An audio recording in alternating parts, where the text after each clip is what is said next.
नमस्कार दोस्तों, एक नई श्रृंखला की शुरुआत करते हुए हम बिहार तथ्य संग्रह को जल्दी से जल्दी कवर करने की कोशिश करेंगे।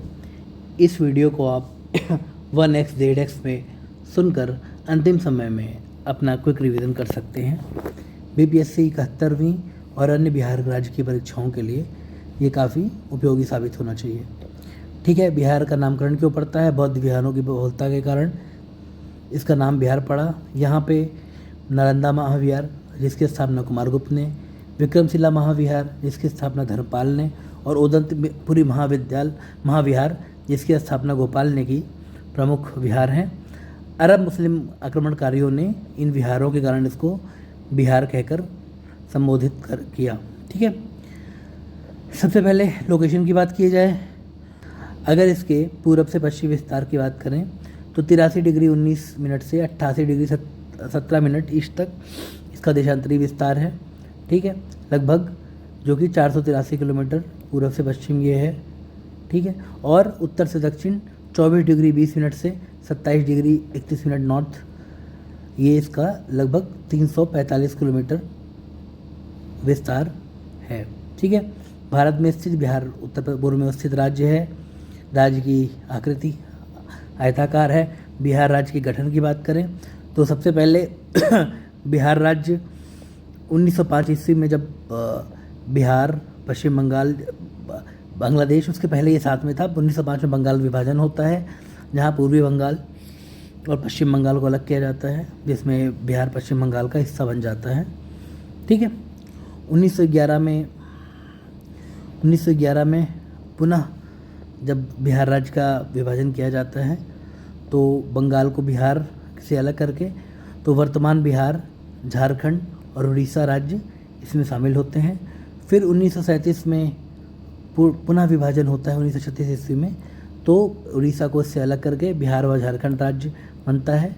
और फिर 2000 ईस्वी में जब विभाजन होता है बिहार से झारखंड को अलग करके 15 नवंबर 2000 ईस्वी में वर्तमान बिहार राज्य 38 जिलों के साथ बनता है। ठीक है, इसमें पहले 37 जिले थे, 2001 में अरवल जिला नया बनता है तो 38 जिले कुल हो जाते हैं। पहले 55 जिले होते हैं। ठीक है, और लगभग 45% भूभाग का जो है झारखंड को मिल जाता है। ठीक है, आगे बात करते हैं, क्रमबद्ध की बात करते हैं। 12 दिसंबर 1911 बिहार राज्य बनाने की घोषणा। 22 मार्च 1912 ईस्वी बिहार, झारखंड, उड़ीसा सहित कुल मिला के सूचना साबित नोटिफाई कर जाता है। बिहार दिवस इसी दिन मनाया जाता है। 1 अप्रैल 1912 बिहार राज्य का गठन होता है। 1 अप्रैल 1936 पृथक उड़ीसा राज्य का गठन होता है और 15 नवंबर 2000 ईस्वी को झारखंड राज्य बनता है। ठीक है, बिहार राज्य स्थापना दिवस 22 मार्च। क्षेत्रफल 94,163 वर्ग किलोमीटर, जो कि 2.86% ऑफ इंडिया है। भारत में 12वां है क्षेत्रफल के हिसाब से। जनसंख्या 10,40,99,452, 10.41 करोड़ आप लोग कह सकते हैं। कुल जनसंख्या अभी बिहार जाति जनगणना के हिसाब से 13,07,25,310 है। ठीक है, आगे देखें, लंबाई जैसे मैंने बताया 345 किलोमीटर, चौड़ाई 483 किलोमीटर पूरब से पश्चिम, समुद्र तल से ऊंचाई 53 मीटर है। औसत वर्षा 112 सेंटीमीटर होती है। क्षेत्रफल 2.86%, क्षेत्रफल में 12वां सबसे बड़ा राज्य और जनसंख्या के अनुसार तीसरा बड़ा राज्य। प्रशासनिक विभाजन की बात करें, कुल 9 प्रमंडल हैं। ठीक है, जिला 38 हैं, 38वां जिला अरवल बनता है 2001 में। अनुमंडल 101 हैं, प्रखंड सह अंचल 534 हैं, पंचायत 8058 हैं, नगर निगम 19वां है, 19 हैं जिसमें 19वां है सहरसा। कुल 88 नगर परिषद हैं, 154 नगर पंचायतें हैं और पुलिस जिले 40 हैं। कुल मिला के 38 जिलों में जो है बगहा और नवगछिया पुलिस जिले 2 एक्स्ट्रा हैं। ठीक, अब आगे देखते हैं। विधायिका द्विसदनीय है। ठीक है, विधानसभा में 243 हैं और विधान परिषद में 75 हैं। लोकसभा 40, राज्यसभा में 16 सदस्य। ठीक है, अगर आरक्षित सीटों की बात करें तो 40 रिजर्व सीटों में 38 जाती हैं SC को, 2 ST को। ठीक है, और अनुसूचित जाति हित आरक्षित सीटों की संख्या लोकसभा में बात करें तो कुल 6 हैं ऐसी। और राज्य की सीमा नेपाल से पहली बात तो 3 स्टेट और एक राज्य, एक विदेशी सीमा भी है, ठीक है, अंतर्राष्ट्रीय सीमा भी है।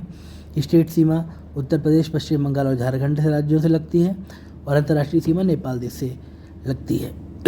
तो बिहार नेपाल से 7 जिले सीमा साझा करते हैं। पश्चिमी चंपारण, पूर्वी चंपारण, सीतामढ़ी, मधुबनी, सुपौल, अररिया, किशनगंज। इसका मैंने एक निमोनिक्स टाइप का तैयार किया था, निमोनिक्स तो नहीं बोलेंगे, बट चंपा, पश्चिमी और पूर्वी चंपारण को चंपा, सीता और मधु सुपारी कैसे खाती हैं, ये मैंने बनाया था, आप भी चाहे कर सकते हैं। दक्षिण में झारखंड राज्य के जुड़ता है, 8 जिले सीमा साझा करते हैं, रोहतास, औरंगाबाद, गया, नवादा, जमुई, बांका, भागलपुर, कटिहार, ठीक है। और पूर्व में पश्चिम बंगाल राज्य सीमा साझा करता है, किशन, पूर्णिया, कटिहार, कितनी पूड़ी खाओगे, ये 3 हैं। पश्चिम में ये पूर्व पश्चिम बंगाल था, पश्चिम में उत्तर प्रदेश राज्य है, रोहतास, कैमूर, बक्सर, भोजपुर, सारण, सीवान, गोपालगंज, पश्चिमी चंपारण। यहाँ फिर से आप देख लीजिए सीमा देखने के लिए सब अच्छा। ये पश्चिमी चंपारण, गोपालगंज, सीवान, सारण, भोजपुर, बक्सर, कैमूर, रोहतास, ये हैं यूपी के साथ। फिर रोहतास, औरंगाबाद, गया, नेवादा, जमुई, बांका, भागलपुर, कटिहार झारखंड से, किशनगंज, पूर्णिया, कटिहार पश्चिम बंगाल से, पश्चिमी चंपारण, पूर्वी चंपारण, सीतामढ़ी, मधुबनी, सुपौल, अररिया, किशनगंज नेपाल के साथ। ये 7 जिले सीमा साझा करते हैं, ठीक है। राजकीय प्रतीक की बात करते हैं। राजकीय चिन्ह बोधि वृक्ष, दो स्वास्तिकों से घिरा हुआ है, ये आप देख सकते हैं। और फिर राजकीय वृक्ष पीपल है, ठीक। राजकीय पुष्प गेंदा है। राजकीय पशु बैल है, उसके पहले रीछ हुआ करता था। राजकीय पक्षी गौरैया है। राजकीय मछली मांगुर है, ठीक है। प्रथम राजकीय भाषा हिंदी और 1984 में दूसरी राजकीय भाषा के रूप में उर्दू स्थापित होती है। बिहार का राजकीय गीत मेरे भारत के कंठहार तुझको सत वंदन बिहार, ठीक है। इसके गीतकार सत्यनारायण जी हैं और संगीतकार हरिप्रसाद चौरसिया और शिव कुमार वर्मा जी हैं। इसे 2012 में मान्यता दी जाती है राजकीय गीत की। और प्रार्थना गीत है मेरी रफ्तार पर सूरज की किरण नाच करे, ठीक है। अब आगे देखते हैं प्रमंडल और जिले। 9 प्रमंडल हैं सारण में, ठीक है। यहाँ देखते आइए जो सारण प्रमंडल है, ठीक है। इसमें गोपालगंज, सीवान और सारण जिले। तिरहुत प्रमंडल में 6 जिले, पश्चिमी चंपारण, पूर्वी चंपारण, सीतामढ़ी, शिवहर, मुजफ्फरपुर, वैशाली। फिर दरभंगा प्रमंडल में मधुबनी, दरभंगा और समस्तीपुर। कोशी में सुपौल, मधेपुरा, सहरसा। पूर्णिया में किशनगंज, अररिया, पूर्णिया, कटिहार। भागलपुर में भागलपुर और बांका, केवल 2 ही जिले। पटना की बात करें तो पटना, नालंदा, भोजपुर, बक्सर, कैमूर, रोहतास। नीचे मगध की बात करें तो 5 जिले, औरंगाबाद, गया, नेवादा, जहानाबाद, अरवल। और वहीं मुंगेर में 6 जिले, बेगूसराय, खगड़िया, मुंगेर, लखीसराय, शेखपुरा, जमुई। आगे देखते हैं बिहार के इतिहास के बारे में। हम लोग की कोशिश रहेगी कम से कम एक क्लास में 4 क्लासेस में इसको ख़त्म कर दिया जाए। 4 प्राचीन बिहार की बात करते हैं, प्राचीन इतिहास की। पाषाण काल, वैदिक काल, विभिन्न चरण यहाँ पे देखने को मिलते हैं। प्राचीन बिहार में महत्वपूर्ण चरण जो हैं बौद्ध धर्म, बौद्ध जैन धर्म और मौर्य और गुप्त वंश के कुछ अंश भी देखने को मिलते हैं यहाँ पे, ठीक है। प्राचीन भारतीय इतिहास के स्रोत, पुरातात्विक साहित्य। पुरातात्विक स्रोतों में पूर्वी ऐतिहासिक युग के मुंगेर, चिरांद, ठीक, चेचर, मनेर, सोनपुर से ताम्रप्रस्तर वस्तुएं और मृदभांड प्राप्त हुए हैं। यानी कि आप देख रहे हैं तो लगभग ये जो एरिया है, ठीक है, यहाँ से ही जो है ये लगभग एरिया जो है यहाँ से प्राचीन कालीन जो है पूर्व ऐतिहासिक युग के स्रोत प्राप्त हुए हैं। फिर मौर्यकालीन अभिलेख जो है लौरिया नंदनगढ़, लौरिया राज, रामपुरवा, ये चंपारण क्षेत्र के से यहाँ प्राप्त होते हैं। फिर बाराबर की गुफाएं, राजगीर, नालंदा, पाटलिपुत्र, विक्रमशिला से भी स्मारक प्राप्त हुए हैं। फिर सिक्के मन की मूर्तियाँ भी मिली हैं। साहित्यिक स्रोतों में रामायण, महाभारत, पुराण, ठीक है, विभिन्न रचनाएं आदि पाई जाती हैं। विभिन्न यात्रियों के विवरण हैं महत्वपूर्ण। कौटिल्य के अर्थशास्त्र में स्थानीय लेखकों द्वारा भी जिक्र मिलता है। अब शुरू करते हैं पाषाण काल से। ठीक है, पाषाण काल यानी प्रागैतिहासिक काल की बात की जाए तो पत्थर मानव द्वारा पाषाण पत्थर का प्रयोग किया जाता था। ठीक है, इसलिए पाषाण काल कहते हैं। पुराकाषाण काल में मानव आखेटक एवं खाद्य संग्राहक था। ठीक है, दक्षिण बिहार में मुंगेर एवं नालंदा से बड़े और खुरदरे पत्थर के कुल्हाड़ी, चाकू, खुरपी आदि प्राप्त हुए हैं 1 लाख वर्ष पुराने। ठीक है, मध्य पाषाण काल में, ठीक है, इसे जो है मानो जो आखेटक खाद्य पशुपालन की शुरुआत होती है, ये बड़ा डिवीजन है। ठीक है, पुरापाषाण काल और मध्य पाषाण काल में पशुपालक बन जाता है मनुष्य। कुत्ते को वो किया जाता है। मुंगेर से छोटे आकार के तेज धार वाले औजार प्राप्त होते हैं जो कि 40,000 से 10,000 वर्ष पुराने हैं। नवपाषाण काल में मनुष्य ने कृषि की शुरुआत की थी, तो नवपाषाण काल की शुरुआत आप मान सकते हो। मानव खाद्य उत्पादक हो गया, स्थायी बस्ती हो गई। ठीक है, अब घर भी बन गए क्योंकि आप खेती करोगे तो एक ही जगह रहोगे। ये अवशेष बिहार के मैदानी भागों से प्राप्त हुए हैं। चिरांद जो कि सारण जिले में है, चेचर वैशाली जिले में, मनेर पटना जिले में, सनुवार रोहतास जिले में पत्थर एवं हड्डियों के औजार प्राप्त हुए हैं। कैमूर की पहाड़ियों, नेवादा और जमुई से गुफा चित्र प्राप्त हुए हैं। अब 2,500 वर्ष पुराने हैं। ये मीठापुर के हैं, 4,500 वर्ष पुराने। ताम्रपाषाण काल के चिरांद, सोनपुर, ताराडीह, चेचर, मनेर, सनुवार आदि से ताम्रपाषाण काल के अवशेष मिले हैं। ठीक है, ये लगभग 1,000 ईसा पूर्व यानी 3,000 साल पुराने हैं। वैदिक काल में आर्यों द्वारा स्थापित सभ्यता को वैदिक सभ्यता कहा गया। वेदों पर आधारित थी। पूर्व वैदिक काल में उत्तर वैदिक काल, पूर्व वैदिक काल में जो है ऋग्वैदिक काल को मिला के बिहार में उसका विस्तार नहीं था। उत्तर वैदिक कालियों में गंडक नदी के तट तक बिहार के क्षेत्र में इसका विस्तार होता है। ठीक है, शतपथ ब्राह्मण में इसकी पहली चर्चा की जाती है। ठीक है, बिहार राज्य की चर्चा विदेह के रूप में की जाती है जो तिरहुत मिथिला क्षेत्र को दर्शाता है। ऋग्वेद में बिहार को कीकट एवं व्रात्य शब्द संबोधित किया गया है। वाराह पुराण में कीकट को अपवित्र देश कहा गया है।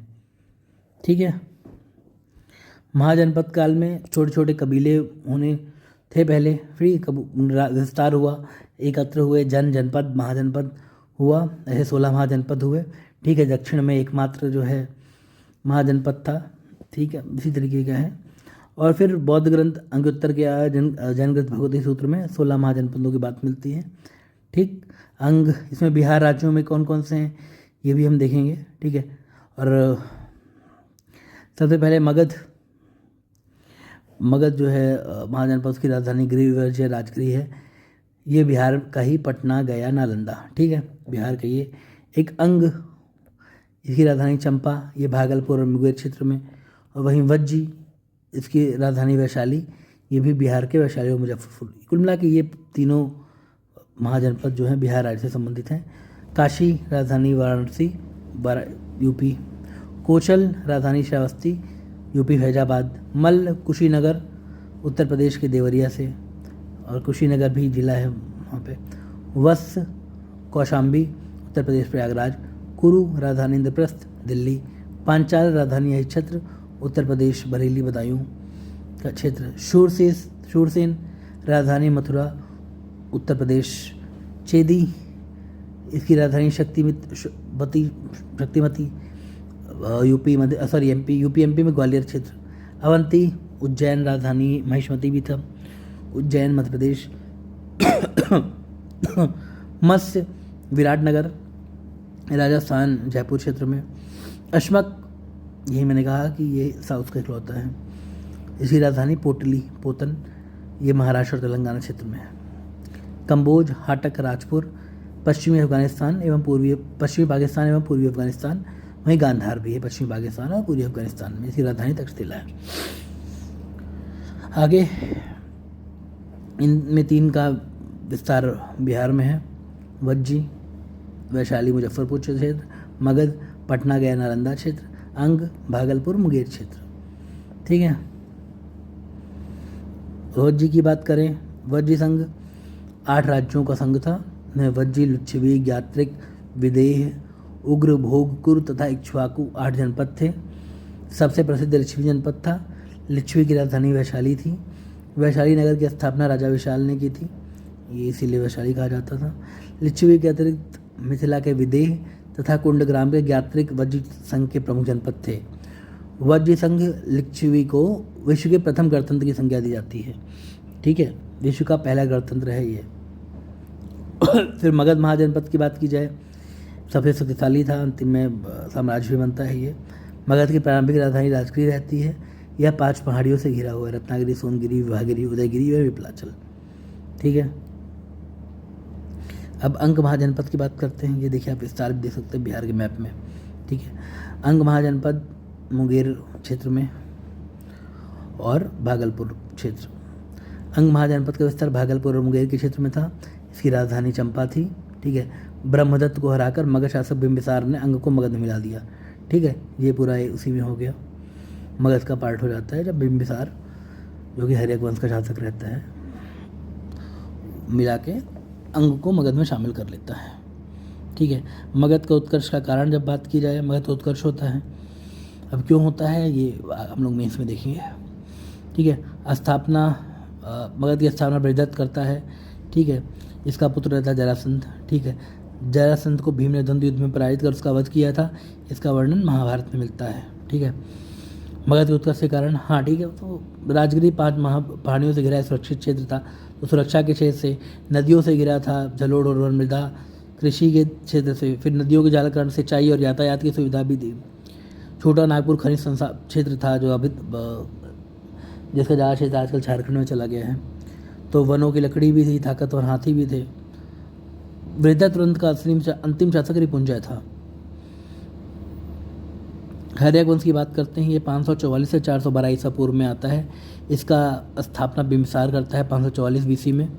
ठीक है, और वास्तविक इसका एक नाम शौडिक भी था। ठीक है, बिंबिसार ने विवाह नीति द्वारा उससे हमने साम्राज्य विस्तार का प्रयास किया। पहली पत्नी उसकी कौशल देवी, वो कौशला देवी कौशल की राजकुमारी थी। ठीक है, इसमें उसे काशी का क्षेत्र प्राप्त हुआ दहेज में। उसकी दूसरी पत्नी लिच्छवी गणराज्य के राजा चेटक की पुत्री चेलना थी। ठीक है, और तीसरी पत्नी छेमा पंजाब के मध्य की राजकुमारी थी। तो ठीक है, लिच्छवियों से, जो कि उत्तरी बिहार का वैशाली से संबंधित थे, उनसे भी संबंध स्थापित किया। फिर काशी का क्षेत्र भी प्राप्त किया और पंजाब के मध्य से भी संबंध बनाए। अवंती के शासक चंद्र प्रद्योत के साथ मैत्रिक संबंध था। चंद्र प्रद्योत जब बीमार पड़ता है तो अपने राजवैक जीवक को वहाँ भेजता है। वो उसके पुत्र ने, पुत्रहंता भी बोलते हैं इस वंश को, ये उसके पुत्र अजातशत्रु ने 492 बीसी में इसकी हत्या कर दी। अजातशत्रु शासक बनते हैं। इसका बिंबिसार का नाम श्रेडिक था, इसका नाम कोणिक रहता है, बुलाया जाता है। बिंबिसार और कौशल देवी की मृत्यु के बाद कौशल के राजा प्रसेनजीत ने काशी वापस ले लिया था। ठीक है, प्रसेनजीत अजातशत्रु का युद्ध होता है। अजातशत्रु ने प्रसेनजीत को पराजित कर काशी वापस लिया। फिर प्रसेनजीत की पुत्री वजीरा से विवाह किया। ठीक है, वज्र संघ और मल्लों को पराजित करता अजातशत्रु। प्रारंभ में जैन धर्म को मानता था, बाद में बौद्ध धर्म को अपनाया। ठीक है, 483 बीसी में प्रथम बौद्ध संगीति बुद्ध के मरने के तुरंत बाद आयोजित होती है। अजातशत्रु ही करवाता है राजगृह की सप्तपर्णी गुफा में। ठीक है, उदयन की बात करते हैं।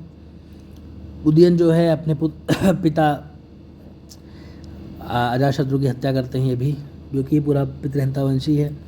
सिंघल अनुश्रुति के अनुसार 460 बीसी में उदयन या उदयन ने अपनी राजधानी राजगृह से पाटलिपुत्र की स्थापना कुल मिला किसी ने की थी। गंगा, सोन और गंडक नदी के संगम पे स्थानांतरित किया। इनके 3 पुत्र थे, अनिरुद्ध, मुंडक एवं नागदशक। नागदशक इसका अंतिम शासक था। हर्यक वंश को पितृहंता वंश भी कहते हैं। तो बहरहाल इसके बाद शिशुनाग वंश आता है 412 बीसी से 344 बीसी। शिशुनाग वंश जो है वैशाली को अपनी राजधानी बनाता है। ठीक है, शिशुनाग ने अवंती के राजा अवंतीवर्धन को पराजित करके अवंती को मगध में मिला लिया। ठीक है, अंग को बिंबिसार मिला ही चुका था। इसके अतिरिक्त शिशुनाग ने वंश एवं कौशाम्बी को भी मगध में मिला लिया। उसके बाद शिशुनाग की मृत्यु के बाद कालाशोक या काकवर्ण शासक बनता है। ठीक है, कालाशोक के समय राजधानी पुनः पाटलिपुत्र हो जाती है। कालाशोक के टाइम में ही पहली बौद्ध संगीत के तुरंत 100 वर्ष बाद द्वितीय बौद्ध संगीत का आयोजन होता है वैशाली में। उसके बाद उसके 10 पुत्र शासन करते हैं। अंतिम शासक नंदीवर्धन रहता है। नंद वंश आता है 344 से 321 बीसी में। महापद्मनंद 344 बीसी में शिशुनाग वंश को समाप्त कर नंद वंश की स्थापना करता है। एक राट अथवा एक छत्र की उपाधि धारण करता है। पाली ग्रंथों में उसको उग्रसेन कहा गया है। पुराणों में उसे परशुराम का दूसरा अवतार कहा गया है। उसने पांचाल, इक्ष्वाकु, काशी, अश्मक, कलिंग, मैथिल आदि को पराजित कर मगध साम्राज्य का विस्तार किया। 321 बीसी तक के काल में मगध का सर्वाधिक विस्तार महापद्मनंद के समय हुआ। ठीक है। व्याकरण के महान विद्वान पाणिनि महापद्मनंद के समकालीन थे। अंतिम शासक घनानंद था। इसी के समय सिकंदर, यूनानी शासक सिकंदर भारत में आक्रमण करता है 326 बीसी में। नंदवंश आर्थिक रूप एवं सैन्य रूप से काफ़ी संपन्न था। इसकी शक्ति से डर के, ऐसा कहा जा रहा है, सिकंदर की सेना ने व्यास नदी पार करने से इनकार कर दिया था। यह थकान में भी वजह रही होगी। खैर, घनानंद ने अपने दरबार में विद्वान ब्राह्मण चाणक्य का अपमान किया था।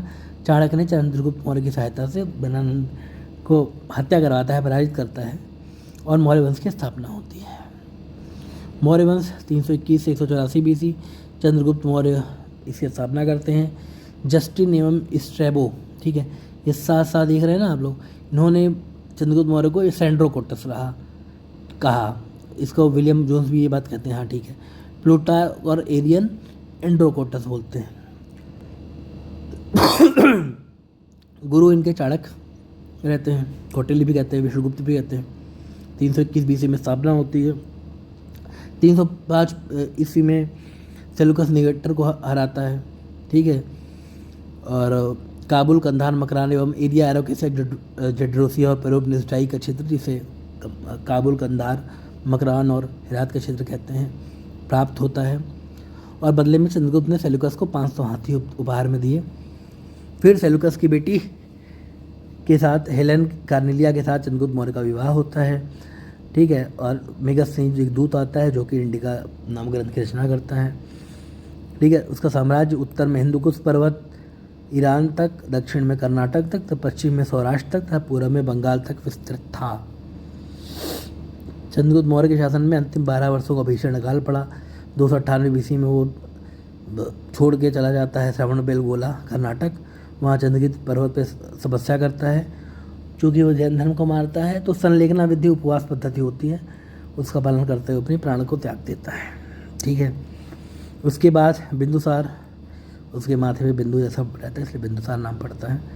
उत्तराधिकारी बनता है। उसे अमित्रघात, सिंहसेन आदि नाम भी कहते हैं। स्ट्रेबो के अनुसार सीरिया के राजा एंटियोकस ने डाइमेकस नामक राजदूत को बिंदुसार के दरबार में भेजा। ठीक है। डाइमेकस और डायनोसियस, ये इंपॉर्टेंट नाम है। ठीक है। फिला और मिस्र के राजा टॉलमी ने फिलाडेल्फस डायनोसियस को भेजता है राजदूत में। ठीक है। ये कस डाइमेकस अगर याद करना हो तो सीरिया से कस के आते हैं। और मिस्र के राजा फिलाडेल्फस रहते हैं, वो यस को भेजते हैं। तक्षशिला में विद्रोह होता है, दबाने के लिए अशोक जाते हैं। आजीवक संप्रदाय के अनुयायी रहते हैं। ठीक है। अशोक जी की बात करते हैं। बिंदुसार की मृत्यु के 4 वर्षों बाद, क्योंकि तमाम पुत्र रहते हैं बिंदुसार के, गृह युद्ध होता है और अशोक जो है 273 बीसी में वो मरते हैं बिंदुसार, और अशोक भाई हमारे 269 बीसी में गद्दी पे प्रॉपरली बैठते हैं। और उज्जैन का राज्यपाल, तो उसके पहले वो उसे अशोकवर्धन भी कहा गया है पुराणों में। मास्की एवं गुर्जरा के अतिरिक्त नेट्टूर तथा उद्गोलम के अभिलेख में अशोक नाम मिलता है। बाकी देवनामप्री नाम उसका रहता है। सिंघल अनुश्रुतियों के अनुसार अशोक ने अपने 99 भाइयों की हत्या की। बाकी कहीं जगह ऐसी बात होती नहीं है। अपने शासन के 90वें वर्ष में 261 बीसी में जो है वो कलिंग का युद्ध होता है। कलिंग युद्ध के बाद उसका मानसिक परिवर्तन, क्या बोलते हैं, आध्यात्मिक परिवर्तन देखा जाता है। कलिंग को मगध में शामिल करता है। 13वें शिलालेख में कलिंग युद्ध का वर्णन भी है। इसके बाद वो बौद्ध धर्म को अपनाता है। इससे पहले वो शैव था। दिव्यावदान के अनुसार उपगुप्त उसके गुरु थे, उन्होंने उसे बौद्ध धर्म की शिक्षा दी। महत्वपूर्ण वर्षों की बात करें, 9वें वर्ष में 261 बीसी में कलिंग युद्ध। 10वें वर्ष में बोधगया की यात्रा। 12वें वर्ष में निगाली सागर की यात्रा, अभिलेख भी आता है। 13वें वर्ष में धम्म का शिलालेखों में अंकन। 14वें वर्ष में धम्म महामात्रों की नियुक्ति करता है। 20वें वर्ष में लुम्बिनी की यात्रा करता है और वहाँ पे वहाँ का जो जन्म हुआ था तो कर को हटा के 1/8 कर देता है। ठीक है। और बौद्ध धर्म का प्रचार है तो अपने पुत्र महेंद्र, पुत्री संघमित्रा को श्रीलंका भेजता है। तीसरी बौद्ध संगीति 250 BC में आयोजित होती है पाटलिपुत्र में, अशोक के उसमें, और 37 वर्ष लगभग शासन करता है। 232 BC में मरता है। 10 उत्तराधिकारी उसके बाद शासन करते हैं। कुणाल, बंधुपालित, इंद्रपालित, दशोन, दशरथ, संप्रति, शालिशुक, देवदर्बन, शतधनुष एवं बृहद्रथ। बृहद्रथ रहते हैं अंतिम शासक। इनके सेनापति पुष्यमित्र सुंगज इनकी हत्या कर देते हैं 184 BC में। 137 वर्षों तक शासन चलता है। प्रशासन की बात की जाए तो केंद्रीय प्रशासन था, राजा सम्राट शीर्ष पे होता ही है, ठीक है। राजा में समस्त शक्तियाँ प्रशासनिक, सैनिक, न्यायिक सब विहित होती हैं। साम्राज्य का विभाजन केंद्र था, फिर प्रांत थे, विषय थे, ग्राम। विषय को जिला की तरह समझिए, प्रांत अपने आज के आगे प्रांत ग्राम में था, ठीक है। अमात्य और तीर्थ हुआ करते थे, 18 तीर्थ थे, ठीक है। कुछ प्रमुख अधिकारी क्या क्या हैं? समाहर्ता जो राजस्व विभाग का प्रमुख था, सन्निधाता कोषाध्यक्ष था, सीताध्यक्ष कृषि विभाग का, पण्याध्यक्ष वाणिज्य विभाग का प्रधान था, अक्षपटलाध्यक्ष महालेखाकार, सैन्य विभाग के अध्यक्ष सेनापति थे। 4 प्रकार की सेना थी, पैदल, हाथी, घुड़सवार, रथ, ठीक है। न्याय व्यवस्था राजा के अधीन थी, लेकिन राजा तो शीर्ष पे था ही, उसके बाद न्यायाधीश होते थे, ठीक है। धर्मस्थी न्यायालय थे, दीवानी, कंटक शोधन, फौजदारी। गुप्तचर में संचारा और संस्था थे, संचारा घूम घूम कर और संस्था एक जगह रह के, ठीक है। इन्हें अर्थशास्त्र में चर कहा गया है और गूढ़ पुरुष भी कहते हैं। मौर्य प्रशासन 5 प्रांतों में विभाजित था, ठीक है। इन प्रांतों का शासन जो है राजकुमार किया करते थे। अवंती उज्जैन में अशोक हुआ करते थे अंतिम मृत्यु के समय, ठीक है। अब ये 5 राज्य कहाँ कहाँ थे ये देखिए। उत्तर में उत्तरापथ, दक्षिण में दक्षिणापथ, वेस्ट में अवंती, और इधर माफ़ कीजिएगा सेंटर में अपना जो है थाई, प्राच्य, पूर्वी पाटलिपुत्र कह सकते हैं। बाकी कलिंग था, कलिंग तोसली इसकी राजधानी, उड़ीसा एरिया था ये, इसकी राजधानी तोसली थी। दक्षिणापथ की राजधानी सुवर्णगिरी थी, उत्तरापथ की तक्षशिला, पूर्वी की पाटलिपुत्र, अवंती की उज्जैनी, ठीक है। प्रांतों का विभाजन विषय के रूप में किया गया था। विषय के प्रधान विषय प्रति या प्रादेशिक कहलाता था। विषयों का विभाजन ग्राम के रूप में किया गया था, इसका प्रधान ग्रामिक कहलाता था। 10 गांवों के समूह को गोप कहा जाता था, ठीक है। नगर प्रशासन का संचालन 6 समितियों द्वारा किया जाता था। ये इंडिका में लिखा हुआ है। मेगस्थनीज के अनुसार सब में 5 सदस्य होते थे। कुल मिला के 30 लोगों का 30 मेंबर जो है चलाते नगर संचालन। अर्थव्यवस्था की बात की जाए, राजकीय आय, कृषि, उद्योग, व्यापार, वार्ता कहते हैं इसको वैसे, तीनों मिला के। सर्वाधिक आय कृषि प्राप्त होती थी, 1/6 कर प्राप्त होता था, भूमि कर। सरकारी भूमि को सीता कहा जाता, सीता भूमि, ठीक है। उद्योग एवं व्यापार से 1/10 कर प्राप्त होता था, ठीक है। सबसे प्रमुख व्यापारिक बंदरगाह भड़ौस था, ठीक है। करों की चोरी के संदर्भ में सोचिए कितना इंपॉर्टेंट था, मृत्युदंड, ठीक है। कौटिल्य के अनुसार मौर्यकालीन समाज ब्राह्मण, क्षत्रिय 4 वर्णों की बात करते हैं। मेगस्थनीज के अनुसार 7 वर्ग थे, तो जो कि भाई बाहर के लोग थे, उनको जितना समझ में आया बोल दिए।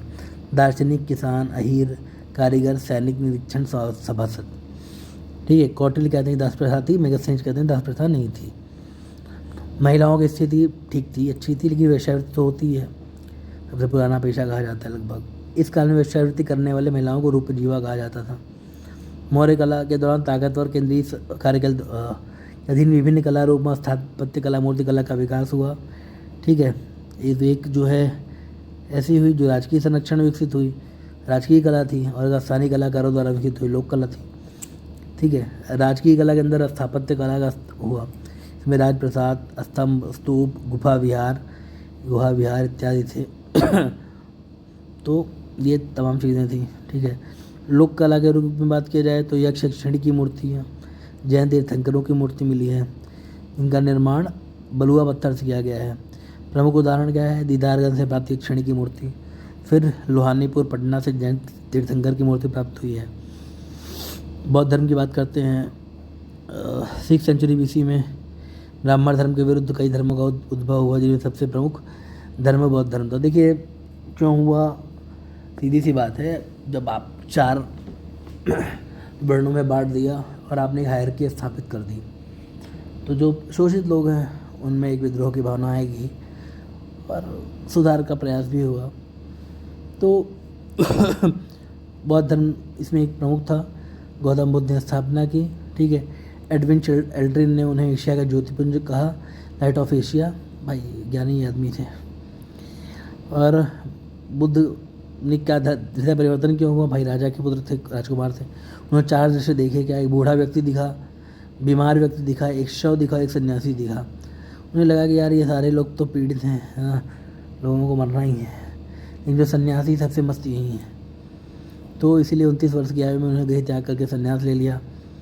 संन्यास के दौरान उन्होंने वैशाली में अपने प्रथम गुरु आलार कलाम, ठीक, और राजगृह में अपने द्वितीय गुरु रुद्रक राम। वैशाली में आलार कलाम, ठीक है, ला देख लीजिए। राजगृह में रा से शुरू रुद्रक रामपुत्र राजगृह, ठीक है, यहाँ पे दीक्षा ग्रहण की। 6 वर्षों की तपस्या के बाद 35 वर्ष की आयु में ज्ञान प्राप्त होता है। उन्हें तथागत कहा गया या बुद्ध कहा गया।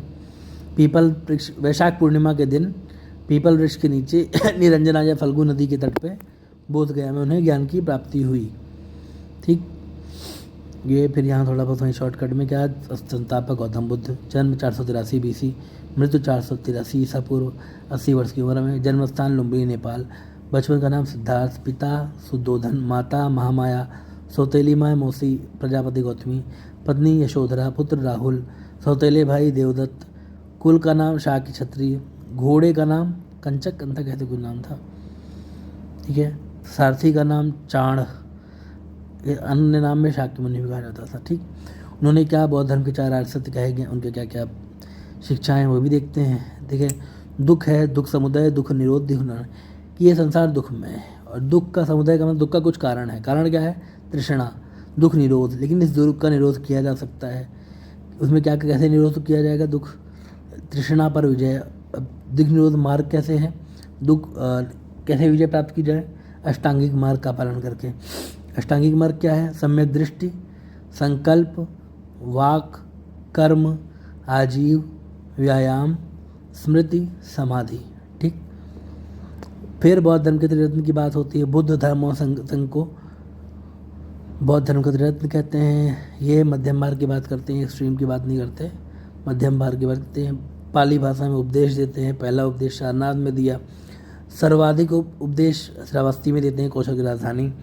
483 BC में कुशीनगर में 80 वर्ष की आयु में इनकी मृत्यु हो जाती है। मल्लों के यहाँ पे चलिए कुशीनारा के मल्ल जो होते हैं उन्हीं के यहाँ पे इनकी मृत्यु जाती है। फिर बौद्ध धर्म का परम लक्ष्य क्या है? निर्वाण की प्राप्ति हो जाए।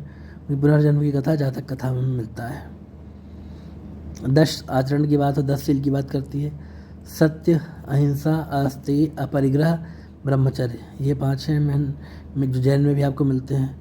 फिर नृत्य गायन का त्याग, असमय भोजन का त्याग, कोमल शैया का त्याग, श्रृंगार प्रसाधनों का त्याग, मद्य सेवन का त्याग। इनके जीवन के घटनाक्रम प्रतीक जन्म से संबंधित प्रतीक क्या? कमल, यौवन जवानी का साढ़, महाविनिष्क्रमण गृहत्याग का घोड़ा, ज्ञान पीपल पेड़ के नीचे होता है, मृत्यु पदचिन्ह स्तूप बनते हैं, उपदेश धर्मचक्र प्रवर्तन चक्र, ठीक है। चौथी बौद्ध संगीत में 2 भागों में तीसरी के बाद ये अष्टवीर महासांगिक में बढ़ जाता है और चौथी के बाद हीनयान महायान। हीनयान जो कहते हैं कि भैया जो उन्होंने मूल शिक्षाएं थी उसी के आधार पर चलते रहेंगे। महायान वाले थोड़ा परिवर्तन के समर्थक थे कि सिचुएशन के हिसाब से चीनों को समझेंगे, ठीक है। फिर धीरे धीरे 8वीं शताब्दी तक आते आते थोड़ा उसमें नंबर भी आ जाते हैं, वज्रयान शाखा का विकास होता है। कुछ बहुत संगीतियाँ हैं, सभाएँ हुई जहाँ पे विभिन्न नियम कानून सब बने, ठीक है। जहाँ मैंने पहले कहा था अष्टवीर महासांगिक तीसरे में बनता है, वो दूसरे में बनते हैं, ठीक है। प्रथम बौद्ध संगीति 483 BC राजगृह में शासक अजातशत्रु, अध्यक्ष महाकश्यप, विनय पिटक और शुद्ध पिटक की रचना होती है, ठीक है। एक में नियम रहते हैं, एक में उपदेश रहते हैं। आनंद और उपालु इनकी रचना करते हैं, ठीक। शुद्ध पिटक की आनंद करते हैं, विनय पिटक की उपाली। द्वितीय में 383 BC वैशाली में होती है। शासक उसमें काला शोक रहते हैं। अध्यक्ष सर्वकामी सभाकामी जो भी हो कह सकते हैं। अष्टवीर और महासांगिक में इनका विभाजन होता है। तृतीय 250 BC में पाटलिपुत्र में अशोक के शासनकाल में अध्यक्ष मोगलपुत्र तिस अभिधम्म पिटक की रचना होती है। ये दर्शन से संबंधित किताब है। चतुर्थ ये जो है क्लियर नहीं है, लगभग ये 78 BC या AD ऐसा कुछ है, मैं देख के बताता हूँ बाद में। कुंडलवर कश्मीर में होता है ये, कनिष्क के शासनकाल में। ठीक है, वसुमित्र अध्यक्ष रहते हैं, सुघोष उपाध्यक्ष रहते हैं। हीनयान और महायान में विभाजन हो जाता है। बौद्ध धर्म के त्रिपिटक, ठीक है, सुत्त पिटक बुद्ध के उपदेशों का संकलन, आनंद करते हैं। विनय पिटक नियमों को उपाली करते हैं, सबसे लघु छोटा है। अभिधम पिटक दार्शनिक विचार, मुगल बुत्तिस। पवित्र स्थल क्या है? चैत्य, ये पूजाघर होते हैं। स्तूप अवशेषों का संग्रहण स्थल है। और विहार जो है निवास स्थान है। ठीक, जैन धर्म पे आते हैं। संस्थापक ऋषभ देव प्रथम तीर्थंकर कहते हैं। इन्हें आदिनाथ ऋषभनाथ भी कहा जाता है। ऐसे कुल 24 तीर्थंकर हुए। 23वें तीर्थंकर पार्श्वनाथ थे। इन्हें इनका जन्म काशी में हुआ था। इनके पिता अश्वसेन काशी के राजा थे। इन्हें ज्ञान की प्राप्ति समेत पर्वत पर होते गिरिधर में, ठीक है, गिरिडीह में, सॉरी, झारखंड। 4 महाव्रत की शिक्षा इन्होंने दी। सत्य, अहिंसा, आस्तेय, परिग्रह। इसमें जो 5वां जोड़ता है ब्रह्मचर्य, वो महावीर स्वामी जो कि 24वें तीर्थंकर थे। ठीक है, वार्षिक संस्थापक थे। इनके पिता सिद्धार्थ ज्ञात्री कुल के प्रधान थे। माता त्रिशला लिच्छवी गणराज की राजकुमारी थी।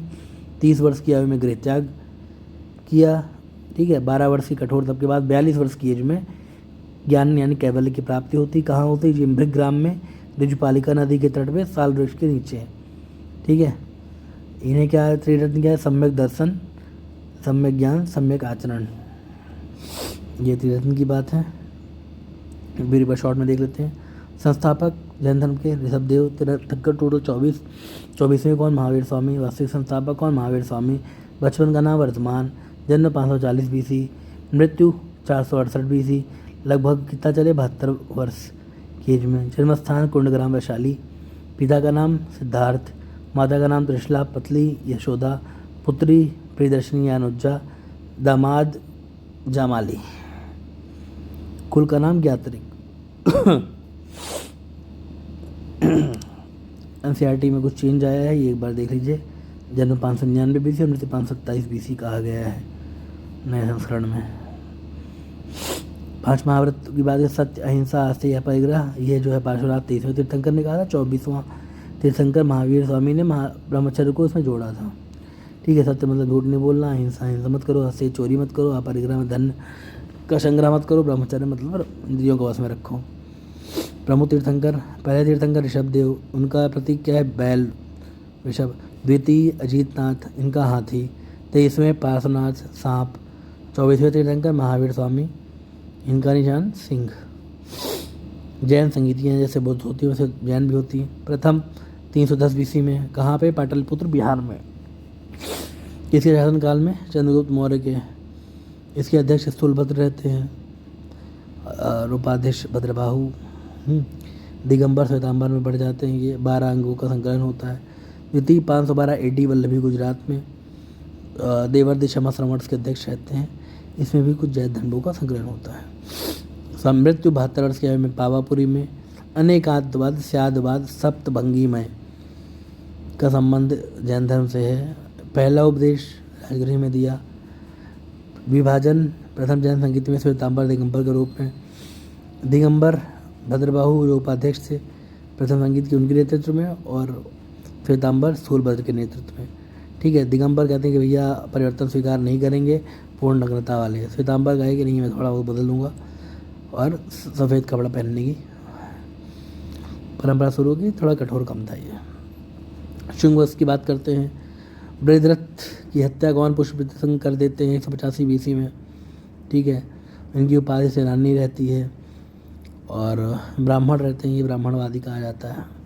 ब्राह्मण से बृहद्रथ के सेनापति थे, सेनानी की उपाधि ली थी। यवनों के आक्रमण को विफल किया था। और क्या किया इनने? 2 अश्वमेध यज्ञ कराए भाई। इनके पुरोहित पतंजलि थे। इनके पुत्र का नाम अग्निमित्र था। कालिदास मालविका अग्निमित्र में इन्हीं के अग्निमित्र के जो है प्रेम का वर्णन है, अगर मालविका का। अंतिम शासक देवभूति।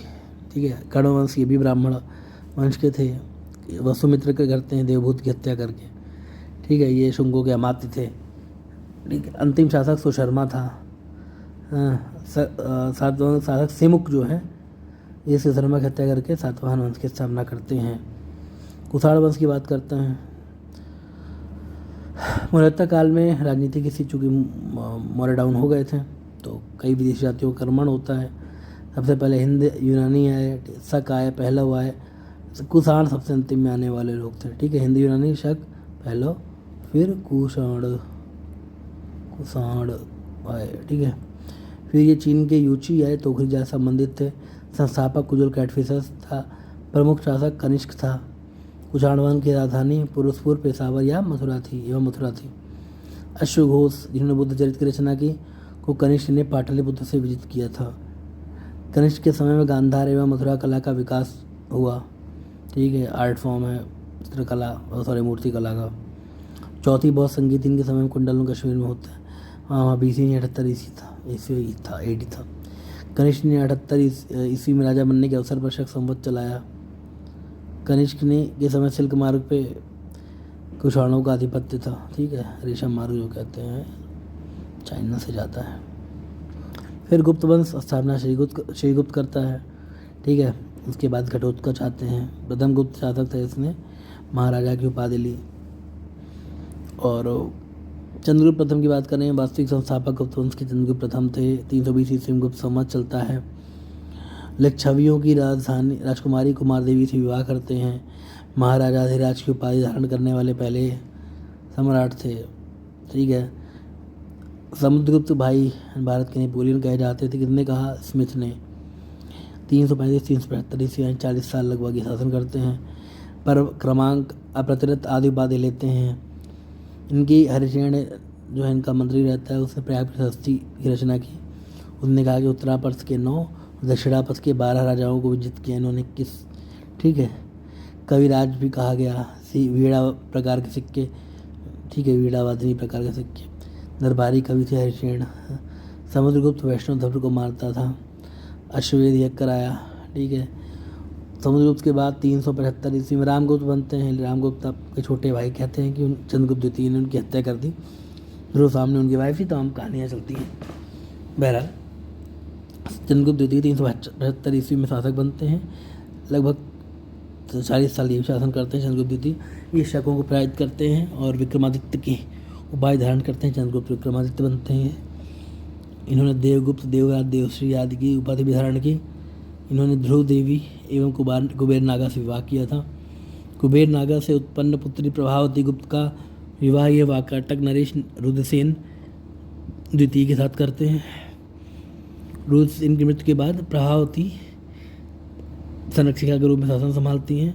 ठीक है, गुजरात और काठियावाड़ पर विजय प्राप्त करती हैं अपने पिताजी के सहयोग से। ठीक है, इसी समय निकाले फायान चीनी यात्री भारत आता है। 14 वर्ष रुकता है। 399 से 14। चंद्रगुप्त द्वितीय को ही महरौली के लोह स्तंभ में दिल्ली में चंद्र नाम से संबोधित किया गया है। इन्हीं का था। इनके दौरान नवरत्न की बात चलती है। कालिदास, धन्वंतरी, अमर सिंह अमर कोसवाले, धन्वंतरी चिकित्सक थे। वराह मिहिर, शंकु, बेताल भट्ट, घटकर पर, छपड़क एवं भरुचि नवरत्न थे। इनके बाद कुमारगुप्त प्रथम शासक बनते हैं। ये चंद्रगुप्त द्वितीय एवं ध्रुवदेवी के पुत्र थे। 415 ईस्वी में शासक बनते हैं। नालंदा विश्वविद्यालय की स्थापना सबसे इम्पोर्टेंट कुमारगुप्त के समय में हुई। ठीक है, और गुप्त काल में प्रमुख केंद्र था ही, साथ में बौद्ध धर्म की शिक्षा का प्रमुख केंद्र बना। स्कंदगुप्त शासक बनते हैं। ज़्यादा समय बने नहीं, 12 साल, पर बहादुर आदमी था। हूणों का आक्रमण, मदेशिया की बर्बर जाति थी हूणों, उनका आक्रमण होता है। उनको पराजित किया। ठीक है, जूनागढ़ अभिलेख में साक्ष्य मिलता है। हूणों को उस अभिलेख में म्लेच्छ कहा जाता है। इन्होंने चंद्रगुप्त मौर्य द्वारा निर्मित एक सुदर्शन झील थी, उनका पुनरुद्धार कराया। ठीक है, शक्रादित्य की उपाधि धारण की। इन गुप्त वंश का अंतिम शासक जो था विष्णुगुप्त था। इसी के समय मगध वंश का अंत हो गया इनके साथ ही। ठीक, नालंदा विश्वविद्यालय के बारे में थोड़ा बहुत जान लेते हैं। नालंदा विश्वविद्यालय प्राचीन काल में शिक्षा और बौद्ध धर्म का महान केंद्र था। इसकी स्थापना किसने? गुप्त काल के दौरान कुमारगुप्त ने की थी। हर्षवर्धन पाल संस्कृत ने नीचे संरक्षण संवर्धन किया। जावा के शासक बालपुत्र देव ने समर्थन प्रदान किया। वेन सांग जब यात्रा करते हैं तो आचार्य शीलभद्र रहते हैं। 10,000 से ज़्यादा विद्यार्थी, 1500 से अधिक शिक्षक, बौद्ध, धनदृष्टि विज्ञान, चिकित्सा, गणित, दर्शन शास्त्र, व्याकरण सब लिखाई होती थी। प्रवेश पक्ष परीक्षा होती थी, नामांकन द्वारपाल द्वारा इनकी परीक्षा ली जाती थी। 3 लेवल होते थे भाई, प्री मेन इंटरव्यू टाइप। इस विश्वविद्यालय में स्थानीय विद्यार्थियों के अतिरिक्त विदेशों से लोग आते हैं। चीन, Tibet, Sri Lanka, Indonesia, Japan, Korea विद्यार्थी शिक्षा ग्रहण करते थे। निःशुल्क आवासीय शिक्षा केंद्र था, ठीक है, हॉस्टल वगैरह थे। 200 से अधिक गांव दान में दिए गए थे इसकी आर्थिक व्यय के लिए। विशाल पुस्तकालय था 3 भवनों में, ठीक है। 90 लाख किताबें संधारित थी। रत्नरंजक, रत्नोदधि एवं रत्न सागर इन तीनों पुस्तकालयों के नाम थे। प्राचीन काल में सभी शिक्षा स्थल को उनको विश्व के प्रथम विश्वविद्यालय संज्ञा जाती है। 2016 ईस्वी में, माफ़ कीजिएगा, यूनेस्को द्वारा वर्ल्ड हेरिटेज सेंटर में शामिल कर लिया जाता है इसको। 2006 में अब्दुल कलाम APJ अब्दुल कलाम के द्वारा सुझाव पर 2010 में नालंदा यूनिवर्सिटी एक्ट पारित किया जाता है। नए नालंदा विश्वविद्यालय का निर्माण किया जाता है और 2014 से पढ़ाई शुरू की जाती है यहाँ पे, ठीक। गुप्त शासन की बात करें भाई, साम्राज्य राजा दैवीय अधिकार रखता था। केंद्रीय मौर्यकाल समाज केंद्रीय सत्ता नहीं थी, ठीक है। सबसे बड़ी बात, उस मौर्योत्तर काल में ही सामंतवाद का उदय देखा जाता है धीरे धीरे, बाद में और बढ़ जाता है ये, बस शुरुआत हो जाती है। ये लोग गाँव के गाँव दान करते रहते हैं, ठीक है। लेकिन राजा प्रशासनिक, सैनिक एवं न्यायिक अधिकार रखता था। साम्राज्य का विभाजन देश, भुक्त, ये राज टाइप था। विषय जिला, ग्राम के रूप में किया गया था। देश का प्रधान गोप्ता, भुक्त का प्रधान उपरिक, विषय का प्रधान विषयपति, ग्राम पर प्रधान ग्रामिक। कृषि आय का प्रमुख स्रोत था। 1/4 से 1/6 तक कर लिया जाता था। व्यापार उद्योग पर भी करते। प्रमुख बंदरगाह ताम्रलिप्त था, ठीक है। प्रमुख व्यापारिक नगर उज्जैन था। स्वर्ण सिक्के को दिनार, चांदी के सिक्के को रुपये का कहा जाता था। सामाजिक व्यवस्था भाई, वर्ण व्यवस्था जटिल हो गई थी, ठीक है। जाति यानी जन्म से संबंधित तो थी ही, कई उपजातियाँ भी बनी, ठीक है। कायस्थ जाति जैसे आई पहली बार गुप्त काल में ही। छुआछूत भी था, ठीक है, छूत को ग्राम से बाहर रहना पड़ता था। दास प्रथा भी थी। महिलाओं की स्थिति निम्न हुई। एरन अभिलेख में, हाँ, भानुगुप्त की एरन अभिलेख में के सेनापति गोपराज की पत्नी के सती हो जाने का साक्ष्य मिलता है। पहला अभिलेख ही साक्ष्य बोला जाता है इसको। बाकी तो कहते हैं कि हड़प्पा सभ्यता में भी जो युगल समाधियाँ थी वो कहीं ना कहीं इसी प्रथा संबंधित थी। खैर कुछ कहा नहीं जा सकता, कुछ लिखा मिला नहीं है। गुप्त कला की बात करें तो स्थापत्य, चित्रकला, मूर्तिकला, साहित्य कला सब होते ही होते रहते हैं। हाँ, मंदिरों का निर्माण नागा शैली में होता है। नागा शैली में तो समझ रहे हैं ना, ये जो है शिखर की जगह अभी बात करते हैं। नागर शैली गुफाओं का निर्माण था। विहारों का निर्माण देखने को मिलता है। गुफाओं में के निर्माण में अजंता गुफा, महाराष्ट्र, बाग गुफा मध्य प्रदेश का निर्माण गुप्त काल के दौरान किया गया। बौद्ध धर्म एवं हिंदू धर्म संबंधित चित्रकला के प्रमाण मिले हैं, ठीक है। गुप्त काल में साहित्य का भी विकास हुआ है। साहित्य में क्या क्या हुआ भाई, कालिदास जी क्या क्या लिखते हैं। अभिज्ञान शकुंतलम, मालविकाग्निमित्र, ठीक है। लघुवंशम, कुमार संभवम, मेघदूतम, ऋतुसंहारम, मक्रमोवर्षीयम, इसमें अभिज्ञान शकुंतलम और कुमार संभवम ये दोनों महाकाव्य हैं, बाकी खंड काव्य हैं, ठीक है। विष्णु शर्मा पंचतंत्र लिखते हैं। वात्स्यायन कामसूत्र लिखते हैं। अमर सिंह अमरकोश लिखते हैं। कामंदक निसार लिखते हैं। शूद्रक की मृच्छकटिकम, आर्यभट्ट की आर्यभट्टीयम, सूर्य सिद्धांत दशगीतिका, ब्रह्मगुप्त की ब्रह्म सिद्धांत, ठीक है। विंसेंट आर्थर स्मिथ ने सांस्कृतिक उपलब्धियों के कारण गुप्त काल को स्वर्णयुग की संज्ञा दी थी। कई लोग नहीं भी मानते, बात की बात है, मेंस की बात है वो, ठीक है। पाल वंश पे आते हैं। पाल वंश की स्थापना कौन करता है? गोपाल करता है। गोपाल ने उदयपुरी विश्वविद्यालय की स्थापना की। कहाँ की? बिहार शरीफ में की। सबसे प्रमुख शासक धर्मपाल था। इसने भी विक्रमशिला विश्वविद्यालय की स्थापना की। सोमपुर, ठीक है, भागलपुर में फिलहाल। सोमपुर महाविहार, हाँ सोमपुर की भी करता है प्लस। सोमपुर महाविहार बांग्लादेश में इसका भी निर्माण करवाता है। त्रिपक्षीय संघर्ष चलता है कन्नौज को लेके, ठीक है। प्रतिहार, राजपूत और पाल वंश में लड़ते हैं, ठीक है। तो धर्मपाल प्रतिहार शासक वत्सराज से पराजित हुआ। बाद में धर्मपाल ने ध्रुव और प्रतिहार से वत्सराज को पराजित किया, ठीक है। कुल आगे चलता रहता है लोगों का ठापटक। तो कन्नौज में कुछ समय तक कुल इसका अधिकार भी रहा था। उत्तरापथ स्वामी की उपाधि धारण करता है। उसके बाद इसका बेटा देवपाल बनता है, ठीक है। वो मुंगेर को अपनी राजधानी बनाता है, ठीक है, देवपाल। और देवपाल ने, ये ध्यान रखिएगा, जावा यानी इंडोनेशिया के शैलेंद्र वंशी शासक बालपुत्र देव को नालंदा में विहार बनवाने के लिए 5 गांव दान में दिए थे, ठीक है। देवपाल के बाद विग्रहपाल, महीपाल, रामपाल आय शासन करते हैं, ठीक है। पालकालीन कांसे की मूर्तियाँ अपनी कलात्मकता के लिए काफ़ी प्रसिद्ध थी। धीमन एवं बिठपाल, नाम ध्यान रखिएगा, इस कला के प्रवर्तक माने जाते हैं। बिहार इतिहास विभिन्न वंश शासक राजधानी इंपॉर्टेंट जो है, बृहदत्त वंश, ठीक, राजधानी गरीबरथ या राजगृह थी। प्रथम बिम्बिसार शासक थे, इन्होंने भी राजधानी क्या रखी, गिरिब्रज राजगृह रही। उदयन, इसी हरियाक वंश के ही दोनों। उदयन, इन्होंने राजधानी पाटलिपुत्र बनाई। शिशुनाग आते हैं, शिशुनाग वंश की ये वैशाली बनाते हैं। कल अशोक फिर से आके पाटलिपुत्र बना देते हैं। नंद वंश में पूरा पाटलिपुत्र चलती है। मौर्य वंश में पाटलिपुत्र चलती है। कुषाण आते हैं, वो कुछ पुरुषपुर और मथुरा इसमें अपना बदलते रहते हैं। गुप्त वंश के समय फिर पाटलिपुत्र, और पाल वंश में देवपाल आके मुंगेर बना देते हैं। साहित्य की बात करें, प्रमुख कौटिल्य की अर्थशास्त्र राज प्रबंधन की बुक है। अश्वघोष की बुद्ध चरित्र, ये बौद्ध धर्म का महाकाव्य है। प्रज्ञा पारमिता नागार्जुन की शून्यवाद का सिद्धांत देते हैं। सी यू की रोमेन संघ भारत का यात्रा विवरण है इनका अपना। इंडिका मेघस्थ नीच की, ठीक है, मौर्य समाज का विवरण है इसमें। मिलिंद पन्नू नागसेन, ठीक है, नागसेन और मेनांडर का संवाद है। ललित विस्तार बुद्ध की लीलाओं का वर्णन है। महावंशम श्रीलंका के राजाओं का वर्णन है। जातक कथाएं बुद्ध के पूर्व जन्म की कहानियाँ हैं।